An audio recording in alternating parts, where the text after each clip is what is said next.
Olá pessoal, quarta-feira, 21 de agosto, começa mais um Bom para Todos ao vivo aqui na TVT, com as análises das notícias e os principais destaques do dia. A gente está ao vivo também pelo YouTube, é só você escrever lá Rede TVT, participe com a gente, mande perguntas, comentários, não esquece de dar like no nosso vídeo, compartilhe também.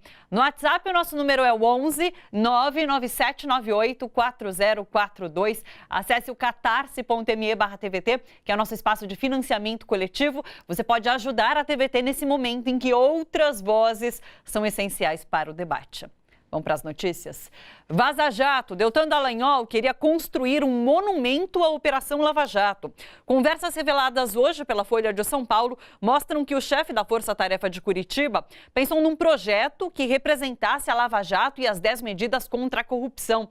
A escultura seria colocada em frente à sede da Justiça Federal. Os diálogos são de 2016. No grupo de procuradores, Deltan escreveu assim: "A minha primeira ideia é essa, algo como 2 pilares derrubados e um de pé, que deveriam sustentar uma base do país que está inclinada, derrubada. O pilar de pé simbolizando as instituições da justiça. Os 2 derrubados simbolizando o sistema político e o sistema de justiça." O autor do monumento seria escolhido num concurso público. A sugestão foi apresentada por Deltan ao ex-juiz Sérgio Moro numa conversa privada. Isso virará um marco na cidade, pano de fundo de reportagens e ajudará todos a lembrar que é preciso ir além. Posso contar com seu apoio? Moro responde: "Não é melhor esperar acabar?" E isso se referindo ao fim da Operação Lava Jato. Deltan argumenta: "Eu apostaria que tão somente a existência do concurso já seria matéria de jornal, estimulará o debate sobre reformas." Moro não concordou com esse projeto. Ele fala assim: "Melhor deixar para depois. Em tempos de crise, o gasto seria questionado e poderia a iniciativa toda soar como soberba." Pois é. Brasília. Hoje pela manhã, Bolsonaro acusou, sem nenhuma prova, ONGs de serem responsáveis pelos incêndios na Amazônia. Questionado pela imprensa, o presidente admitiu a gravidade da situação, que definiu como uma guerra. O que nos preocupa e muito, o crime existe, isso aí nós temos que fazer o possível para fazer que esse crime não aumente, não vá avante, mas nós tiramos dinheiro de ONGs, repasse de fora, de 40% ia para ONGs, tá? Não tem mais. Acabamos também com a questão de repasse de dinheiro de ONGs, de órgãos públicos aqui, de modo que esse pessoal está sentindo a falta do dinheiro. Então, pode estar vendo, sim, pode, estou afirmando, ação criminosa desses zongueiros para exatamente chamar a atenção contra a minha pessoa, contra o governo do Brasil. Essa é a guerra que nós enfrentamos. Bolsonaro ainda disse que os governadores do Norte não estão atuando para combater as queimadas e seriam cúmplices dessa guerra contra o seu governo. Olha só, tem governador, não quero citar nome, que está conivente com o que está acontecendo e bota a culpa no governo federal. Tem estados aí, que não quero citar, na região norte, que o governador não está movendo uma palha para ajudar a combater incêndio. Ele está gostando disso aí. Ricardo Salles foi vaiado na Semana do Clima da ONU, que acontece em Salvador, Bahia. Depois de cancelar o evento e recuar dessa decisão, o ministro do Meio Ambiente resolveu participar e acabou vaiado. Vamos ver. Speaker, His Excellency, the Minister of Environment of Brazil, Mr. Ricardo Salles. Minister, you have the floor.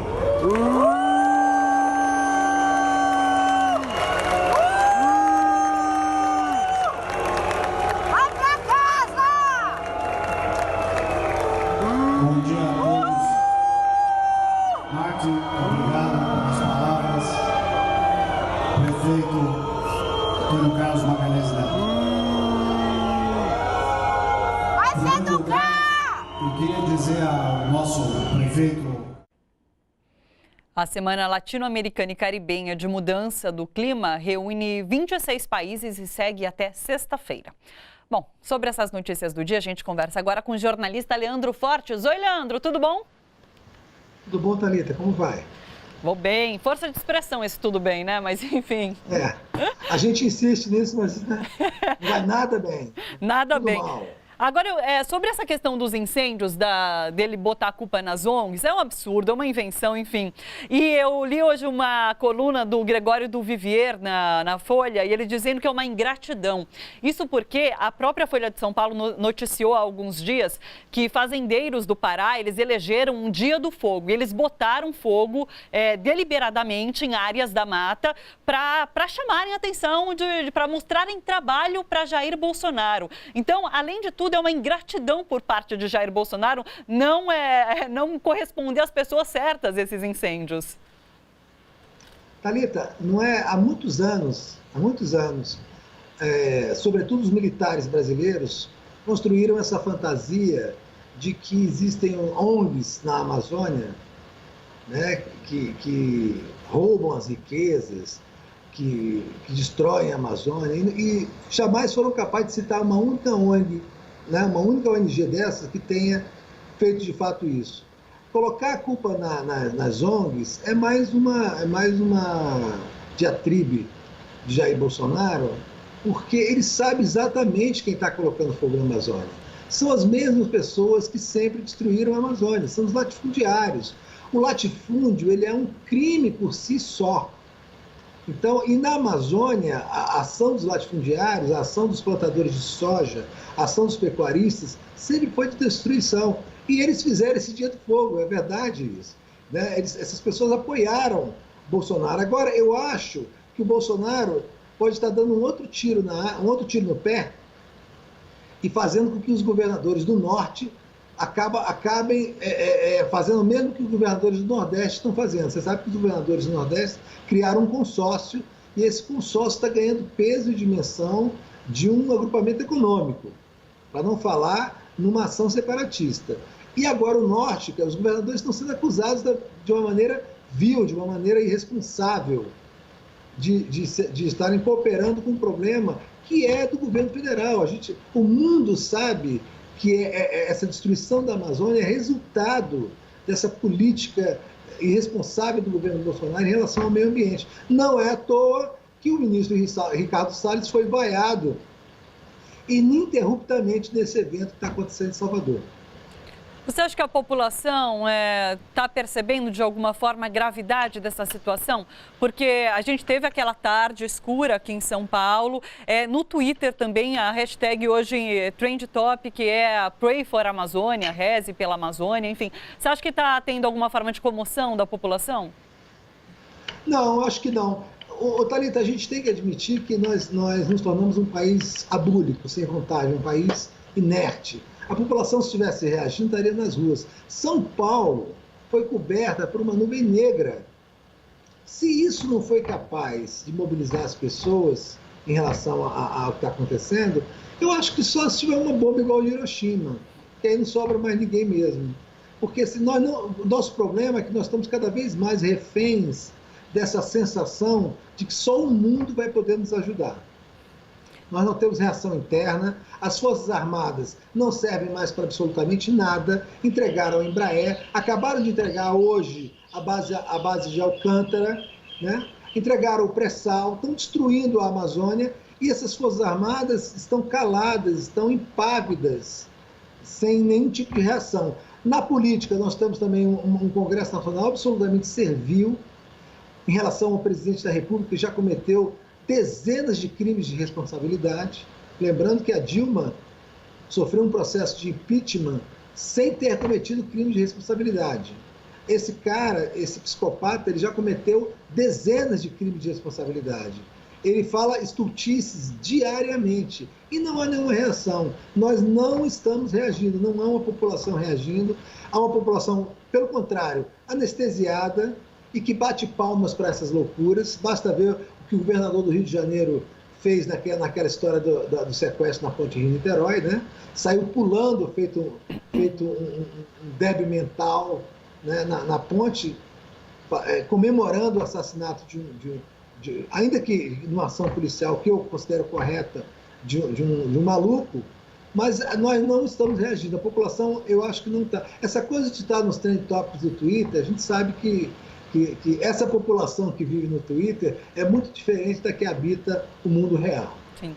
A gente sabe que o mercado guia muitas das decisões do governo, das ações do governo. E daí eu vi uma matéria hoje que é a polêmica sobre a Amazônia tem ganhado espaço e pode causar reação de empresas. E é um executivo de uma consultoria de riscos falando que essa questão ambiental está no radar de companhias que investem ou pretendem investir no Brasil. Isso talvez signifique algo? Eu acho que só isso significa alguma coisa. Tem vários países que estão começando a reagir, sobretudo a questão da utilização de agrotóxicos na comida, nos produtos alimentícios que o Brasil exporta. Também estão começando a reagir em relação à Amazônia. A Amazônia sempre foi uma coisa muito sensível do ponto de vista da política internacional. Então, eu espero que pelo menos o mundo reaja, já que a gente não consegue reagir. O mercado, esse Deus mercado que é citado como se fosse uma pessoa, e na verdade ele não existe, né? Isso é reflexo das assessorias do poder econômico e o que elas plantam no noticiário. Basta ver quando o Macri sofreu essa derrota agora na Argentina, os mercados reagiram enlouquecidamente. Isso é mentira. É o poder econômico que está reagindo, e isso é feito de uma forma sistemática, de uma forma organizada, para reagir a qualquer avanço progressista hoje no mundo. Então, a gente não tem que considerar muito o mercado, a gente tem que considerar o que vai acontecer conosco aqui no Brasil. Nós estamos vivendo uma fase terrível, o desemprego só está piorando. Esses malucos que só tinham nos Estados Unidos estão começando a aparecer no Brasil também, porque nós temos também um ambiente favorável a essas maluquices, porque a gente está vivendo num ambiente de violência. No Rio de Janeiro, em 6 meses, a Polícia Militar já matou mais de 800 pessoas das comunidades pobres, pessoas negras, né? Porque nos condomínios da Barra da Tijuca ninguém entrou. Aí em Higienópolis, em São Paulo, e no Morumbi ninguém vai entrar. Mas em Heliópolis pode preparar que uma hora eles vão matar a gente. Então, nós estamos vivendo uma situação caótica, não estamos reagindo, e eu, sinceramente, Thalita, eu acho que a gente agora está esperando uma reação do mundo para poder ter alguma chance de sobreviver a mais 3 anos de mandato desse maluco que está no Palácio Planalto. A gente está se prendendo a isso, né? Por falta de outra... Bom, enfim, de outra forma de esperança. Leandro... Porque a gente tinha que estar nas ruas, né? Tocando fogo, virando carro, fazendo o diabo, mas... Infelizmente, não estamos. Leandro, grande beijo. Muito obrigada. Beijo, obrigado a você, Thalita. Até mais. Você que curte a TVT, contribua com o nosso financiamento coletivo, ajude a manter e fortalecer esse projeto. É só acessar o catarse.me/TVT e fazer uma assinatura. Leandro chamou atenção para essa questão das 880 mortes por policiais no Rio de Janeiro. A gente vai falar sobre segurança pública no próximo bloco. Não só no Rio de Janeiro, no Brasil todo, mas com um olhar especial a tudo que está acontecendo lá no Rio. Fica por aí, bom para todos, faz um rápido intervalo. Se você está assistindo pela internet, não esquece de curtir o nosso vídeo. A gente já volta, até daqui a pouco.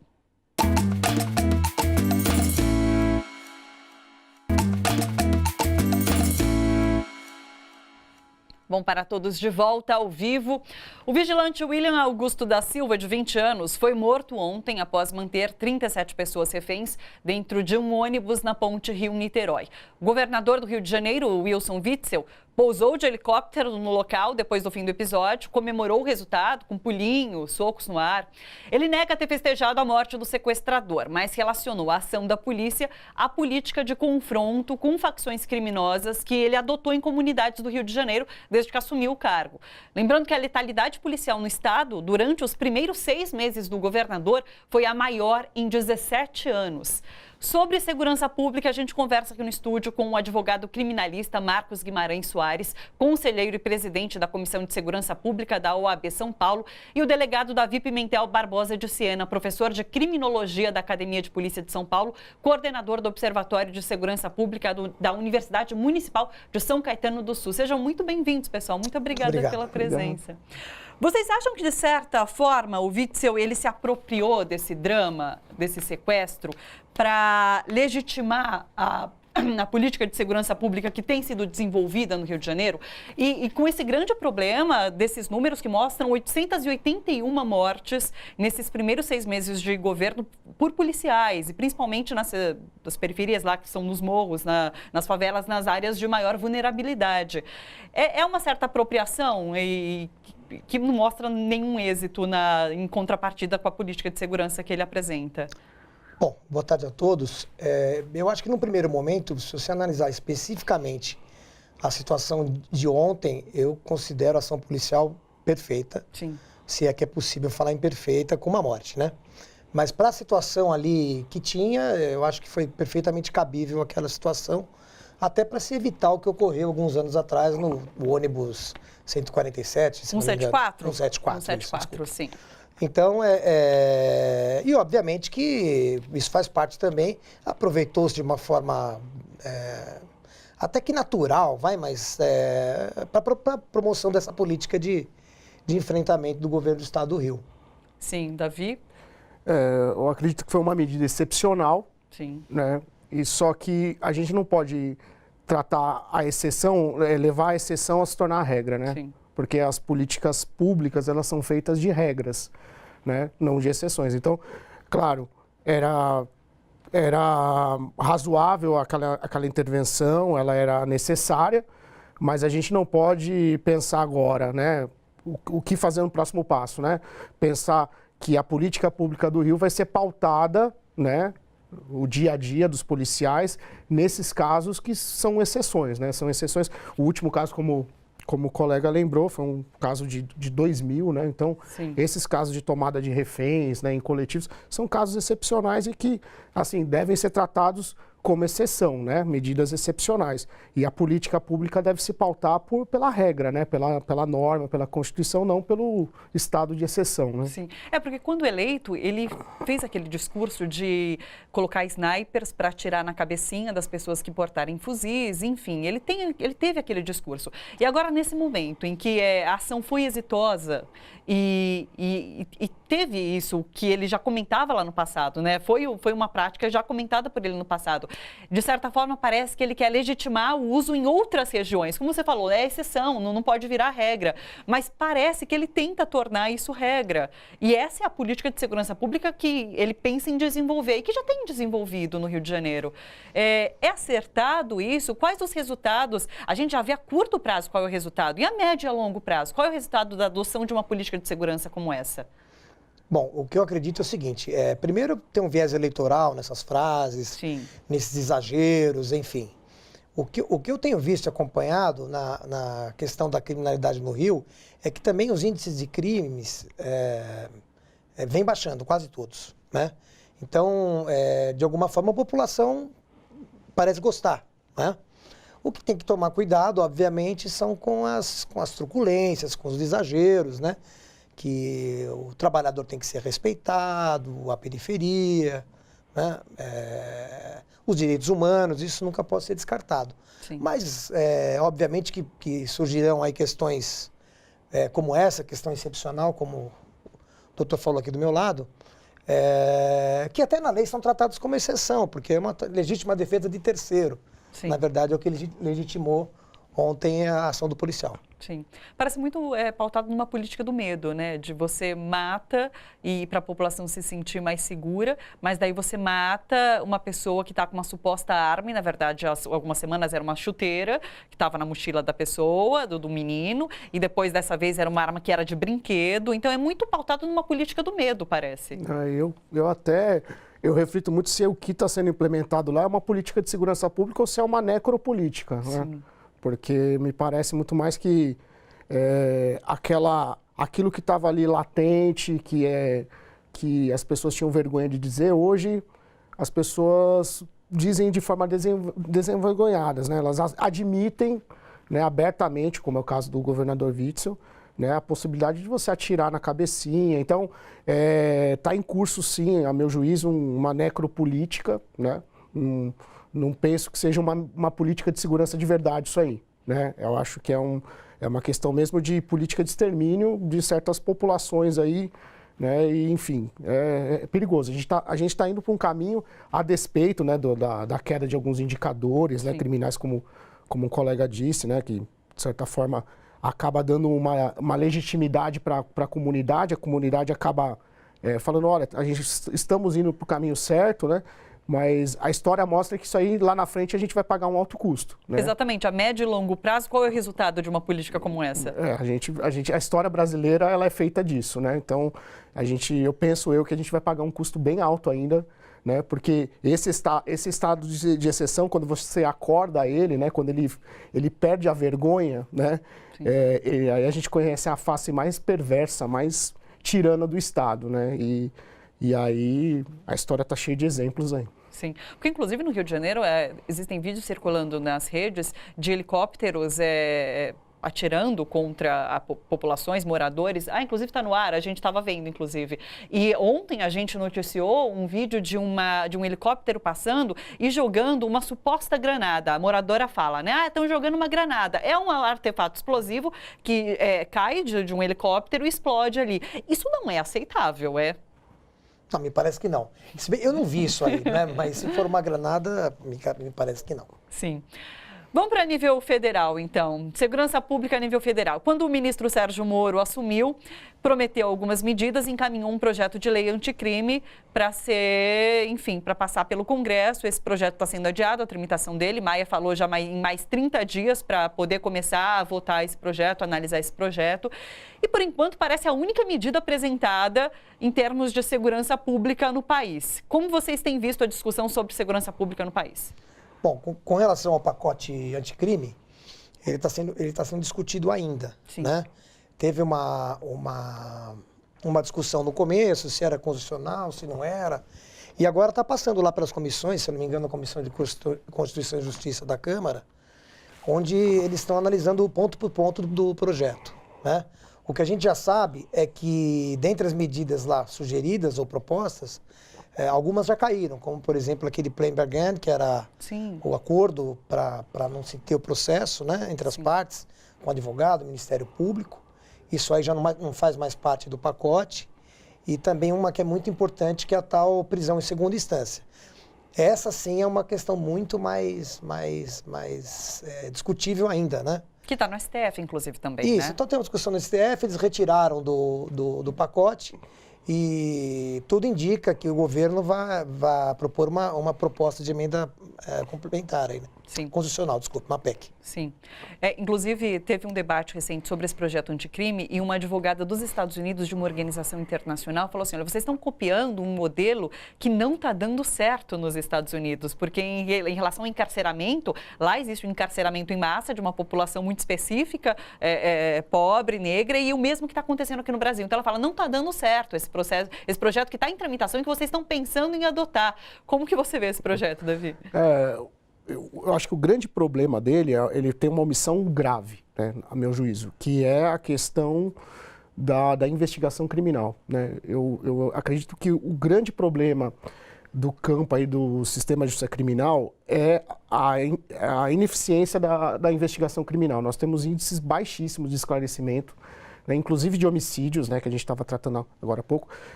A média nacional é de 8%. Sim. Então, assim, eu estou convencido que vale a pena matar, porque se você parar para pensar, nem de cada 10 casos, nenhum a gente consegue levar a julgamento, né? Sim. Então, e eu acho que o pacote ele não toca nisso, ele não aperfeiçoa o nosso modelo de investigação, né? Ele não torna a investigação mais célere, mais, né, condizente com os tempos atuais, né, com os desafios que a Polícia Judiciária deve enfrentar.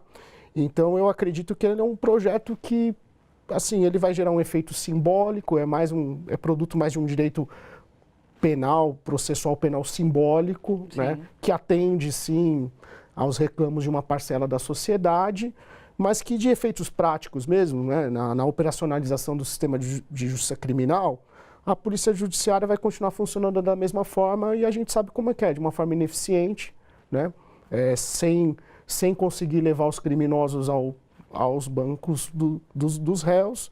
Né? Então, eu acredito que a gente poderia avançar assim. É uma janela de oportunidade. Sim. Esse projeto poderia ser aperfeiçoado. A gente poderia ter um projeto não do ministro Sérgio Moro, mas um projeto da sociedade brasileira. Né? Eu acho que a pauta de segurança pública não deve ser uma pauta da direita. Sim. Eu acho que é uma pauta da sociedade. Né? Todos os campos, inclusive os campos progressistas, têm que trabalhar para construir um projeto satisfatório. Agora, o que eu estou observando é que é um projeto que não vai produzir os efeitos que de anticrime não tem muito. Sim. Não tem muita coisa, não. Sim. Você falou que atende aos desejos de uma parcela da sociedade. Que parcela é essa? A parcela mais tida mais como conservadora, né? Que vê que a pena é a solução para tudo, sim, né? A gente tem um problema grave, né? A gente tem um problema de superencarceramento, né? A gente se encarcera mais. Você disse, né, que os Estados Unidos está revendo, e está revendo mesmo. Eles estão tendo uma inflexão no encarceramento lá, né? Eles estão encarcerando menos que o Brasil nesse momento, né? A taxa de encarceramento deles está caindo, né? E a nossa está crescendo, a gente cresce a passos largos, né? Já chegamos à terceira colocação aí, em números absolutos. Então, eu acho que tem uma boa parcela da população que ainda acredita assim, que, né, a pena é a panaceia da humanidade, vai salvar tudo, a gente tem que encher os presídios.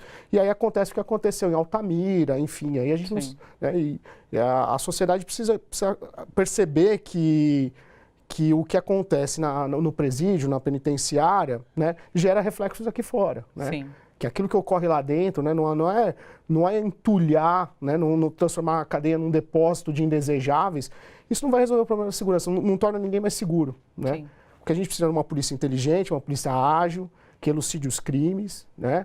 Buscar alternativas à prisão, a prisão ser tratada sempre como a última razão, né? Evitar a prisão de pessoas que praticaram crime sem violência ou grave ameaça à pessoa, pensar numa nova política de drogas, né? A nossa grande parcela da população carcerária hoje são de apenados são varejistas, né? São pequenos, que a gente diz, traficantes, né? Então, eu acho que tem todo um feixe de coisas que a gente tem que refletir e pensar, e eu acho que é um momento, é uma janela de oportunidade. Sim. De transformar esse pacote, não do Moro, mas um pacote da sociedade brasileira. Preciso ver se tem caminho para a sociedade interferir, inclusive, na construção desse pacote. Espera aí que a gente já volta para essa conversa. Quem vai entrar, inclusive, nessa conversa é a Jaqueline Muniz, integrante do Fórum Brasileiro de Segurança Pública. A Jaqueline foi diretora da Secretaria de Segurança Pública do Governo do Estado do Rio de Janeiro em 99 e integrou o Ministério da Justiça em 2003. Seja bem-vinda, Jaqueline. Tudo bom?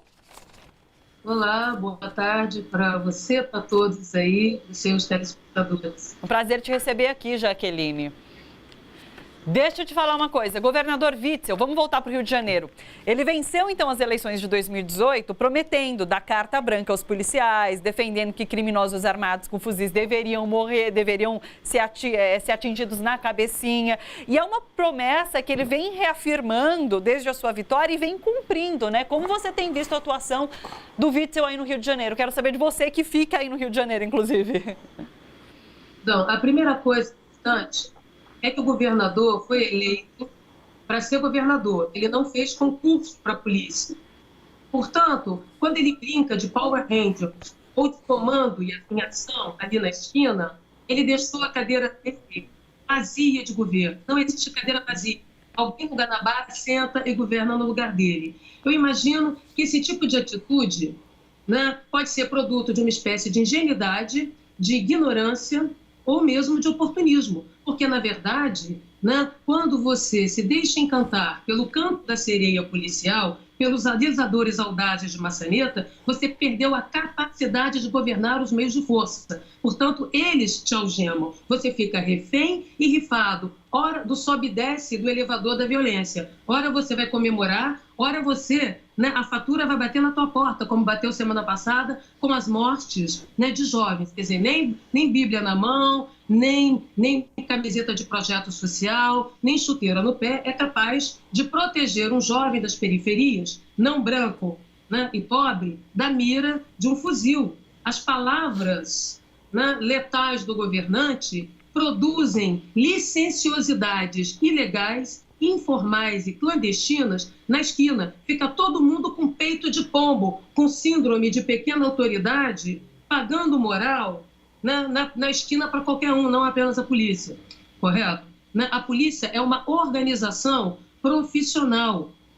Quando a gente investe na profissionalização da polícia, a gente tem qualidade repressiva e não repressão burra, que na verdade gasta os recursos sem produzir resultados, tanto no curto quanto no médio e no longo prazo. O que se assiste é também o engana-trouxa dos policiais, tá certo? Ou seja, você valoriza discursos corporativistas que não ficam de pé, porque afinal a chamada guerra contra o crime no Rio de Janeiro tem 31 anos.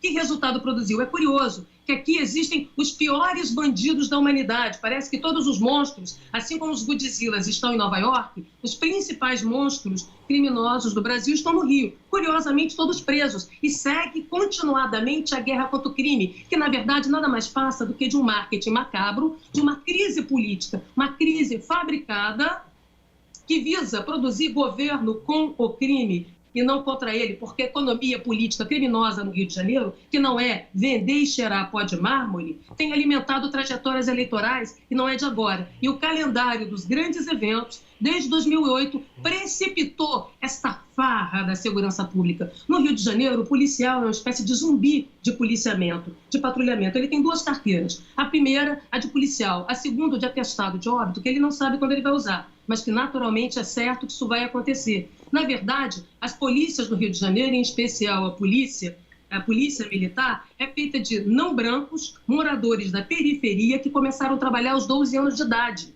Correto? Então, uma polícia, tal como a de Salvador, são as polícias, digamos assim, com uma composição étnica, a presença de pardos e pretos muito mais alta de todo o país e que vivem na periferia. Tanto rapazes e moças que começaram a trabalhar muito cedo e que escolheram a polícia como carreira, não apenas por uma questão de vocação, mas porque o start de ingresso na carreira pública é baixo, permitindo estabilidade do emprego, tá certo? Ascensão, e poder, com isso, dar uma condição melhor para a vida de sua família.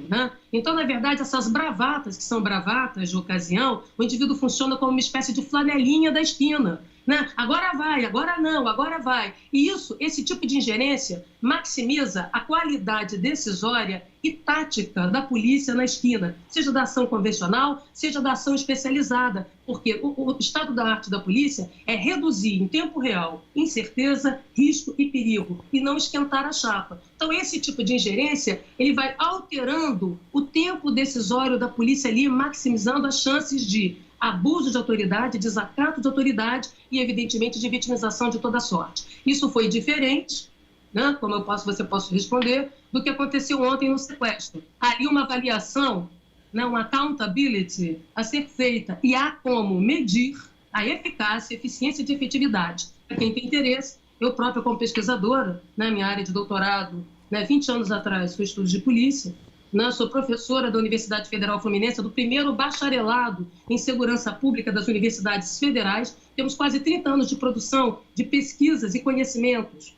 não só de altos estudos como aplicados em justiça criminal e segurança pública. Temos o maior curso de formação policial do país, que é o Tecnólogo em Segurança. Formamos mais de 500 profissionais de polícia ao ano com nível superior. Correto? Que, evidentemente, aprendem coisas legais pertinentes sobre a produção científica de polícia, policiamento e segurança. Não é palpitagem de opinião, da opinião, não é ignorância ilustrada, como esse tema favorece. Porque o que nós assistimos é o aparelhamento do medo, e o medo é péssimo conselheiro. Diante do medo, você quer o fortão musculoso da esquina, da academia, você quer o miliciano gente boa, o traficante de estimação, ou mesmo o policial Charles Bronson para te proteger. Só que proteger não é segurança, porque tem como fundamento a ameaça. E a ameaça, a venda dela, paga-se por ela. O seu protetor de hoje será o seu tirano de amanhã. Portanto, o governante, agindo da forma como uma espécie de animador de auditório, como ventríloco operacional, ele rebaixa a política a uma sucessão de táticas. Cabe a ele determinar os fins e não intervir nos modos e nos meios, para não se repetir tragédias como foi a de 174 anos atrás, que as pessoas parecem ter esquecido. Então é importante que a gente lembre que há dimensões decisórias claras e não ficar brincando de animador de auditório de reality show. porque a segurança pública é necessariamente portadora de más notícias. E o que o governador está fazendo é gastar o capital político dele nos primeiros meses sem pôr de pé qualquer política. E, ao fazê-lo, ele será rifado pelo próprio discurso do temor que ele construiu. Ele está vivendo um cerco moral, né, com os próprios dados da insegurança. E isso é grave, não importa se ele é direita, centro ou lado ou esquerda. O fato é que ele foi eleito para governar. E parece que ele até agora não conseguiu fazer isso, né? Portanto, ele está algemado em sua... Nossa, tem tanta coisa que me chamou a atenção na sua fala, que é muita coisa para eu perguntar, não vai dar tempo, mas enfim. Você resume bem essa questão dos desejos eleitorais do governador, né? E ele usou, de certa forma, esse episódio para se colocar ali como, de repente, um futuro candidato. É claro que ele tem interesses políticos, inclusive, em se colocar como candidato, se sobrepondo a Bolsonaro. Mas você acha que, a longo prazo, nesse mandato que ele está enquanto governador, ele não vai conseguir apresentar resultados para conseguir essa eleição? Porque existe uma certa parcela da sociedade que acha, que acredita que foi de muito sucesso essa política que ele tem adotado no Rio de Janeiro e essa ação dele de ontem. Então, assim, como que você vê o político Witzel hoje? Então, mas antes de falar do político, tem que lembrar que esse tipo de discurso catártico, né, que se apresenta hoje, ele não é nenhuma novidade, ele é um requentar permanente. Como eu falei, a instrumentalização do medo, a insegurança como um projeto político, um projeto de poder. Aqui no Rio de Janeiro, como em outros lugares do Brasil, a insegurança não é um fracasso, a insegurança é um sucesso. Trata-se de produzir e maximizar a insegurança. Por isso o discurso e a prática do tiro, porrada e bomba, que é publicitário, maximiza o medo, né, da favela ao asfalto, da zona rica à zona pobre, fazendo com que todos nós, porque como o medo não se adia, não dá para sentir medo daqui a pouco, depois de amanhã, no governo gente boa que vai entrar daqui a 1000 anos, o medo é sentido no imediato de nossas vidas, no ir e vir, entendeu? Então a instrumentalização do medo, ela consegue um resultante muito interessante, que é sabotar os esforços de coesão social, com isso viabilizando a possibilidade de destituição de direitos e ofertando coercitividades seletivas, teatralizadas, que favorecem, na verdade, não a produção, não se trata de combater crime nenhum, se trata de maximizar o medo para comprar brinquedos, vender brinquedos da indústria de segurança pública, do shopping center da insegurança pública, que alimenta, né, licitações e negociatas alheias, porque a economia política do crime, que não começa e termina na droga, e sim na venda, na terceirização dos impostos, né, dos serviços essenciais, água, luz, gás, tá? Todos os serviços essenciais das comunidades populares são terceirizados. Aquela população paga 3 vezes, paga o Estado, paga a milícia, paga o crime, isso forma caçadores de campanha. Tem sido assim desde o início da década de 2000, não é de agora. Correto? Então, estamos falando de um projeto de poder. E esse projeto de poder tem rendimentos, né? Porque, diante do medo, a gente abre mão das garantias individuais e coletivas, dos direitos mais básicos, em favor de uma proteção de ocasião. Esse fenômeno político de fabricação de crises de segurança, que são sempre primeiro políticas, antes de serem reais ali na esquina, porque as soluções de segurança pública são baratas, pasme, baratas, monótonas, enfadonhas e rotineiras, como qualquer trabalho. Né? A fabricação de polícia do espetáculo, polícia ostentação, tiroteios, tudo isso tem um efeito publicitário, de marketing, para maximizar os retornos que essa economia produz. Esse é o primeiro ponto. Segundo, ontem, sobre a operação de ontem, né, em que todo mundo, o governador, na verdade, como muitos políticos, quase sempre oportunistas no campo da segurança pública e lenientes, porque são incapazes de produzir uma política de segurança pública, fica todo mundo ali mordendo o calcanhar da polícia de papagaio de pirata, correto? Tentando tirar lucros, né, dividendos de uma ação operacional idealmente, tecnicamente qualificada e tentando fugir, se esconder, né, das tragédias que as próprias indecisões produzem. Né? É preciso que a gente lembre isso. Né? Porque o Brasil está cheio de ótimas experiências no campo da segurança pública que foram descontinuadas exatamente por pagar o preço de darem certo. Então está dando certo, está atrapalhando os meus negócios. A UPP foi um deles, né? As áreas integradas no Rio de Janeiro, o sistema de metas, correto? Quem criou os primeiros programas no Brasil de policiamento comunitário em favela foi o Rio de Janeiro. Quem criou o primeiro programa de controle de estresse e de uso da força na polícia foi o Rio de Janeiro. Correto? A reestruturação da inteligência, o primeiro sistema de dados integrados, o primeiro georreferenciamento, né, do crime, né, distribuído pela cidade e pelo Estado de maneira a fazer um policiamento orientado, né, por evidências. Tudo isso é Rio de Janeiro, né, no início dos anos 90, meio do final dos anos 90, dos anos 90 para cá. Então, só para fechar a questão da operação, que eu acho que é importante, porque muitas das vezes a nossa socialização e a nossa educação sobre segurança pública, justiça e polícia no Brasil é hollywoodiana. Tem sido de filmes de tela quente que passam na televisão. E as pessoas com aquelas fantasias, né? E isso tem um rendimento também, porque oculta quais são os processos decisórios, a capacidade coercitiva dos meios de força, a doutrina do uso da força, se tem ou não no país, quais são os procedimentos operacionais válidos, quais são as alternativas táticas aceitas à luz da lei da legitimidade, correto? Essas coisas são coisas para serem discutidas. Pergunta que eu faria a todos vocês. Vocês conhecem o padrão de tiro de sua polícia?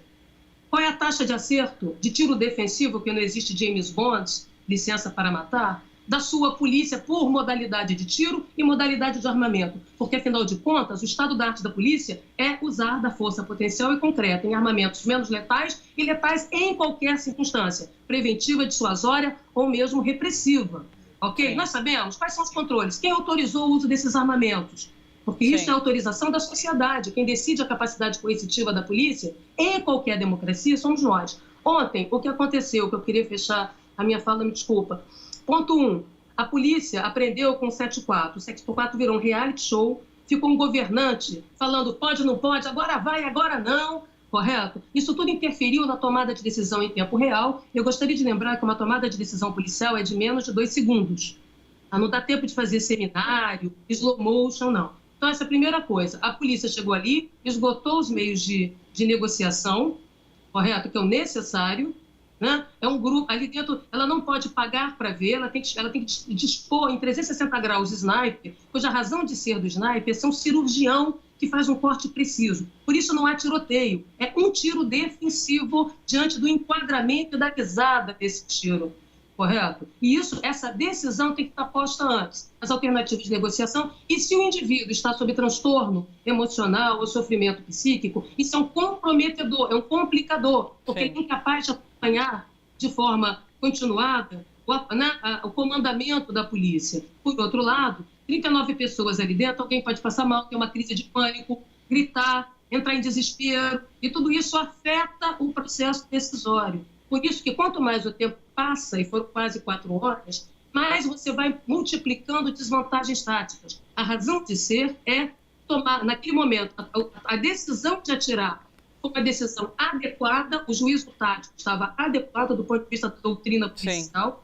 democrática. No entanto, o problema que precisa ser refletido é sobre o juízo de propriedade. Quais os meios que estavam disponíveis para produzir o resultado desejado, que é sempre baixa zero. Sim. A razão de ser de uma SWAT, de um BOP, é atuar em situações de elevado grau, de elevado risco e produzir o menor dano possível. É isso que paga a conta do BOP. E não brincar de síndrome de cabrito, subindo e descendo o morro. Claro. Okay? Então, isso é importante para a gente entender, né? E que essa fatura ali é uma fatura que a polícia acumulou em termos de expertise. Né? Quanto agora? A pergunta é, o tiro levou ao óbito. Pergunta básica. Esse tiro, né, o tiro era um tiro letal de partida, por uma decisão em situação de extremo risco, ou produziu o resultado morte? Qual foi a presteza do socorro? Essas variáveis todas precisam ser demonstradas, explicitadas para a população, para que nós possamos ter garantia da ação policial. A polícia atua entre nós, não na fronteira. Eu não posso ter medo de bala perdida. Correto? Eu não posso ter medo de que a polícia vai errar usando o instrumento dela. Músico tem que saber tocar bem o seu instrumento. A professora aqui tem que saber bem fazer pesquisa. Eu sou uma professora pesquisadora. Né? O policial pode cantar maravilhosamente bem, mas o que se espera dele é o uso comedido e suficiente da força em toda e qualquer ocorrência. Esse é o lugar da ação da polícia. O que o governador fez foi destituir o seu programa de milhagens. Tá certo? Ele está gastando o tempo político dele. Quero agradecer demais a participação, acho que foi bastante elucidativo, deu para a gente entender muito bem a questão sobre o Rio ontem e sobre a política que está sendo desenvolvida lá. Muito obrigada pela sua participação aqui no Bom para Todos. Um abraço a vocês e aos colegas aí no debate. Muito obrigada, tchau. Até mais, tchau, tchau. Ela traz algumas questões bem interessantes, inclusive Davi, ela fala muito sobre essa questão da polícia, sobre a assertividade da polícia, sobre como a polícia tem trabalhado. E ela traz um outro dado interessante, que é sobre a questão dos tiros do sniper, porque a gente entende que o sniper tem que matar com um tiro, só que veio a público é que ele deu 6 tiros, a gente não sabe, enfim, qual foi o tiro que matou, porque teve tiro na perna, teve tiro no peito, que levou, enfim, a uma parada cardiorrespiratória. Eu acho que tudo isso vai ser desvendado nos próximos dias, tem um inquérito, inclusive, que será respondido em relação a isso. Mas sobre esse ponto específico, vocês têm algum apontamento sobre o tiro do sniper que matou esse sequestrador? Bom, eu acho que o tiro foi bem dado, mas como é que você pode medir na hora? Você tem que dar 1 tiro, 2 ou 3, infelizmente, teve que eliminar o perigo. Sim. Tinha gasolina dentro do ônibus, enfim, também eles não sabem exatamente o que tinha e o que não tinha. Sim. Se a arma era de brinquedo, se não era, é uma coisa muito complicada. Sim. Mas eu considero uma ação legal. Essa não dava para saber se a arma era de brinquedo naquele momento? Pelo que eu vi, não. Eu não tenho como fazer um juízo disso, né? É muito complicado. E tinha gasolina lá dentro, né? Tinha. E ele tinha um isqueiro, tinha fogo lá em determinado momento. Atirou fogo lá em alguma coisa, é uma coisa muito complicada. Pegar esse gancho das armas, bom, o governo Bolsonaro tinha apresentado medidas sobre posse e porte de armas, recuou e agora está apresentando projetos de lei que vão tramitar no Congresso em relação a posse e porte de armas. Até que ponto projetos de lei que, enfim, dão mais liberdade em relação a posse e porte de armas contribuem para a segurança pública? Isso para mim é uma discussão muito ideológica. E acho que a sociedade civil tem que discutir mesmo, né, para saber da efetividade. Obviamente, se você tiver uma pessoa que não sabe nem dar um tiro esportivo, não vai adiantar nada para a segurança pública. De outra forma, eu vejo muita gente falando, mas eu não posso ter uma arma em casa, por exemplo, para me defender caso eu queira de um ataque com uma pessoa com uma barra de ferro ou mesmo com um revólver. Será que não é um direito de cidadão? Então, tudo isso, no meu modo de entender, deve ser avaliado, né? Por isso que tem que escutar a sociedade civil. Mas a sociedade civil está sendo consultada em relação a tudo isso? Porque a gente tem um Congresso eleito ali, mas é um Congresso conservador, a gente sabe, e que tem um viés ideológico muito forte. Então é esse Congresso que vai legislar sobre a sociedade. De qualquer forma, foram eleitos recentemente, né? Sim. Agora, se vão formar maioria, se não vão, é para isso que estão lá. Mas também tem as audiências públicas, isso pode ser discutido ainda, com mais calma. É curioso que o presidente ele festejou, né, a queda de homicídios e a gente não vê uma medida efetiva, né, que ele adotou para levar essa queda de homicídios, né? Sim. Resultado de governos anteriores isso? Parece que é muito mais uma sazonalidade, né, que estatísticas criminais tem muito disso, né? Os anos de 2017 e 2018 foram anos violentos, né? Foram anos de guerras entre facções, então que levaram a um alto índice de elevadas taxas, melhor dizendo, de homicídios nas regiões norte e nordeste, né? Sim. Então, mas ele está festejando isso. Então a gente pergunta, qual que é o grande projeto de segurança pública dele? Bom, ele apresenta 2 caminhos, né? O pacote anticrimes que a gente conversou no bloco anterior e essa questão do decreto de armas, né? Que não é uma medida de segurança pública, né? Até porque ele está privatizando a segurança. Cidadão, você cuide da sua segurança. É uma forma de privatizar, né? De delegar a segurança ao cidadão. E aí a gente tem que questionar se isso de fato vai implicar realmente em queda de homicídios, né? Até porque, se a gente for analisar o perfil de vítimas de homicídio no Brasil, são de pessoas que não vão ter condições de comprar arma de fogo legalizada. Porque é caro, inclusive. Porque é caro, caro. Extremamente caro você obter seja um CR no Exército, seja um registro no Sinarme, enfim, é caro. Então, não me parece que essa medida vai implicar numa queda de homicídios assim, que vai justificar, né, o decreto, né? A gente pode, claro, tentar discutir a existência desse decreto, da flexibilização por outros olhares, mas a questão das estatísticas criminais, eu acho que ele não vai conseguir justificar isso, não é algo que se sustenta. Entendi. É porque você fala, inclusive, Marcos, em ouvir a sociedade, a gente sabe que é uma medida que agrada muito a base eleitoral de Bolsonaro, mas já foram feitas pesquisas de opinião que mostram que a população brasileira é contra, inclusive, liberar armamento para a população, enfim. Então, será que a população vai ser ouvida e ela está sendo ouvida em relação à política pública de segurança? Então, é uma boa pergunta, mas a gente mede aí pelos, sei lá, as pesquisas. Quando se fala em pesquisa também, tem o tal Estatuto do Desarmamento, que na minha visão foi o Estatuto do Armamento. Que eles deram uma forma de mudar, enfim, respeitando as opiniões contrárias. Sim. Mas eu acho que assim, a política de segurança pública não pode ser uma política isolada. Então ela tem que contar com investimento no social, na educação, para que isso com o tempo, né, possa refletir realmente nos índices de criminalidade e de segurança, né?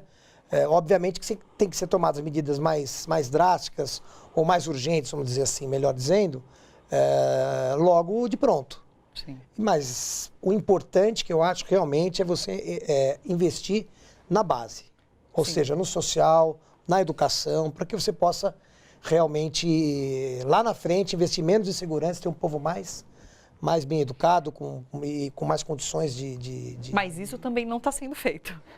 Mas é muito começo, eu acho, sei lá. Porque você fala a gente sabe que a desigualdade gera violência, então realmente, vamos investir na educação, vamos investir em projetos sociais, enfim, mas a gente não vê isso acontecendo. A discussão de segurança pública, inclusive, toma espaço das discussões sobre educação. Mas eu acho que é a cara do governo também, né? Sim. Mas assim, já teve muita discussão da educação aí, né? Nem todas favoráveis ao governo, mas enfim. Eu acho que é um problema muito grande. Eu, assim, costumo falar como se fosse um hospital, né? Você tem um monte de gente doente, mas você tem que cuidar do pronto-socorro primeiro, não tem jeito. Sim. Que é a violência na rua, esse dia a dia. Sim. E depois tratar de todo o resto.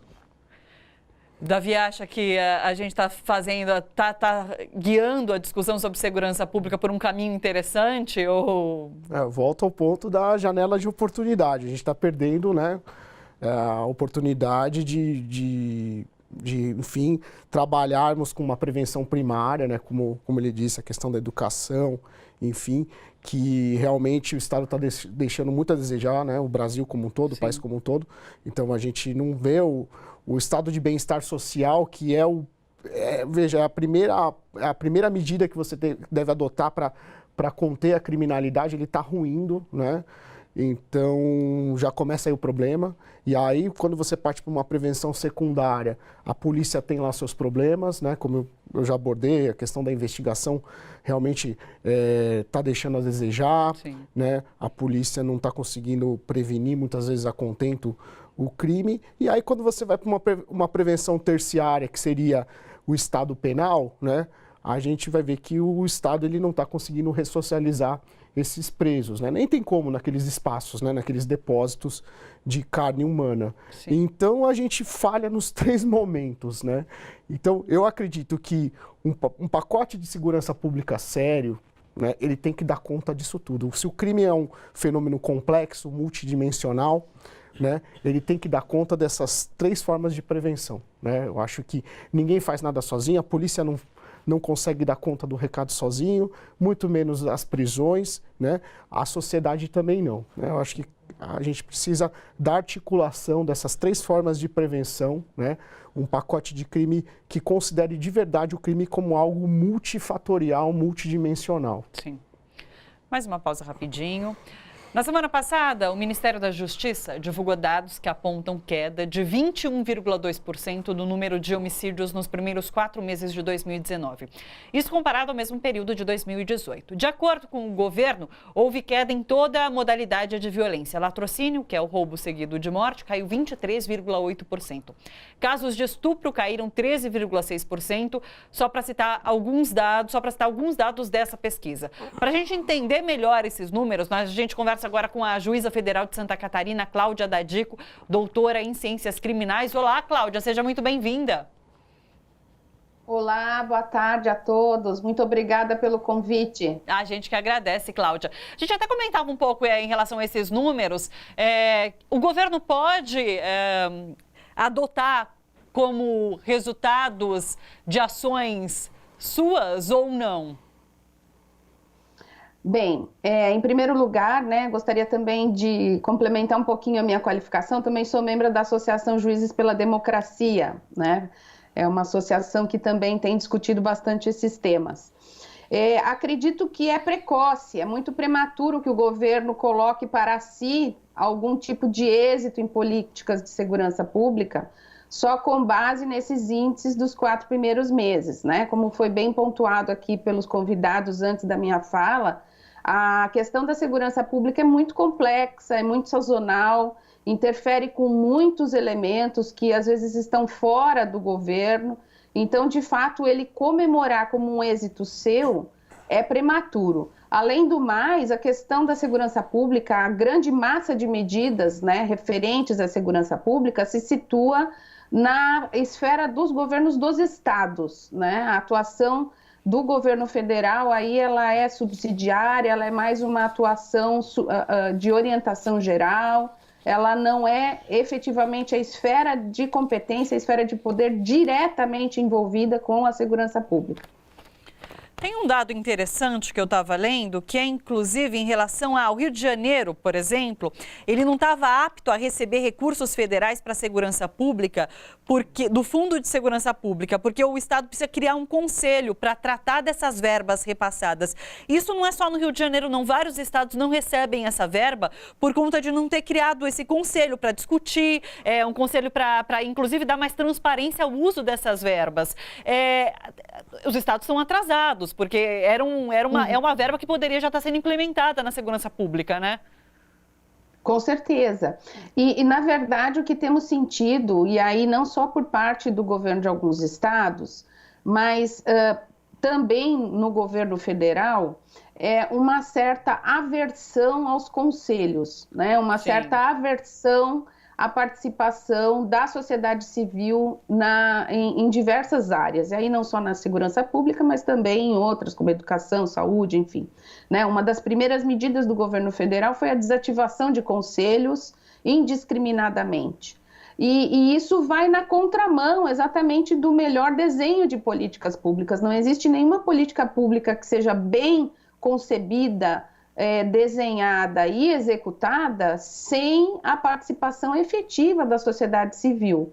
Né? Afinal, é a sociedade civil que é destinatária dessas políticas públicas. Portanto, ter atrasos ou ter algum tipo de aversão à participação popular demonstra, de fato, aí uma ineficiência, e além de uma ineficiência, a gente pode até, em alguns casos, situar aí uma política de um viés um pouco autoritário, no sentido de não conversar com a sociedade civil. Um fato bastante ilustrativo disso que nós estamos falando é, logo no início da gestão do ministro da Justiça, a indicação da Ilona Szabó, né, para o Conselho ali, né, de Política Penitenciária, que foi vetada, né, pelo partido do governo, ao argumento de que ela não teria o perfil ideológico indicado, né, para compor aquele conselho. Então, ali bem se vê que não é um conselho que realmente tem uma vocação ali de estabelecer uma pluralidade de opiniões, uma diversidade de pontos de vista para realmente engendrar políticas públicas adequadas, né? Um conselho meramente chancelador de decisões já tomadas previamente. Hoje mesmo eu vi uma notícia que a ONU cobrou satisfação do governo em relação à dissolução de conselhos, e a resposta por parte do governo foi de que eles estão custando caro, então precisa realmente reformular essa questão dos conselhos. Mas o que a gente vê é que não existe vontade política parece de ouvir a sociedade. Um outro dado que a gente estava falando dos estados, mas o próprio governo federal usou apenas 6,5% dos recursos previstos em segurança pública. É muito baixo, é muito pouco investimento. Muito pouco investimento. E dentro desse quadro da segurança pública não se pode esquecer que nós temos ali na esfera federal, e isso também repercute, a questão da emenda constitucional, né? A emenda 95, que colocou ali um limite para despesas discricionárias por parte em todos os níveis, e isso também impacta na segurança pública. Então, no Ministério da Justiça, por exemplo, existem várias rubricas que possuíam uma dotação orçamentária superior nos anos anteriores e que agora não só estão menores, como estão compartilhando com outras rubricas. Então, por exemplo, ali as verbas destinadas ao controle da tortura ou as verbas destinadas à questão da proteção de testemunhas em situação de risco, essas verbas todas estão sendo contingenciadas em nome dessas políticas de austeridade. Políticas públicas eficazes custam dinheiro, né? Políticas públicas eficazes exigem dispêndios. Então, é uma questão realmente de definição de prioridade. O que é prioritário? Vamos ter políticas públicas de qualidade ou vamos gastar esses recursos só fazendo, né, jogos de cena, enfim, como a convidada que falou antes de mim falou aí também, né? Sim. Cláudia, muito obrigada pela participação, por trazer as explicações, por trazer dados tão importantes aqui para a gente. Muito obrigada. Eu que agradeço a oportunidade, estou à disposição. Grande abraço para você, até mais. Tchau, tchau. Um abraço. Vamos só para finalizar, o que vocês acham que nesse momento seria essencial para debater governo, sociedade civil, quando a gente fala de segurança pública? Eu me preocupo muito com a questão penitenciária. Eu acho que Sim. Isso implica muito aí na questão da segurança pública. Eu explico por quê. Os presídios estão superlotados, né? As condições humanas são terríveis.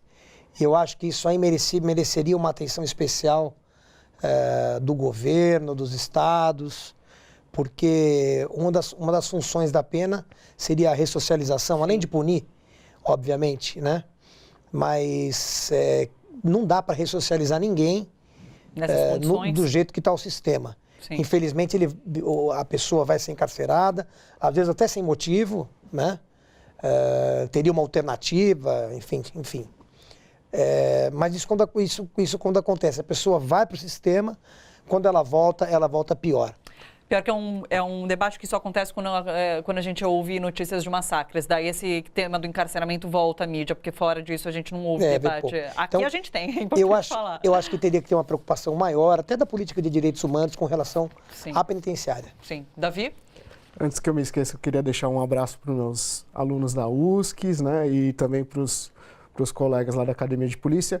Bom, eu acho que com relação a essa questão do Estado e sociedade civil, a sociedade civil ela tem que se convencer, né, que é possível você ter uma polícia eficaz, uma polícia que realmente consiga elucidar crimes, que consiga prevenir, mas que de outra banda também respeite direitos, né, que assegure Sim. direitos, né?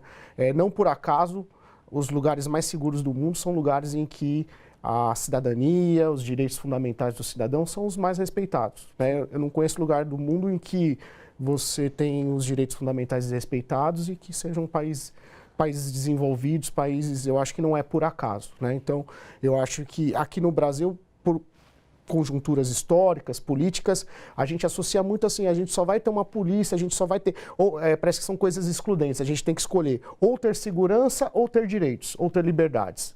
E a meu juízo não são coisas excludentes, a gente deve ter os dois, né? Podemos viver num ambiente democrático, com liberdades públicas, mas com segurança, né? Então eu acho que esse é o grande, a meu juízo, o grande debate que a sociedade brasileira deve travar hoje, né?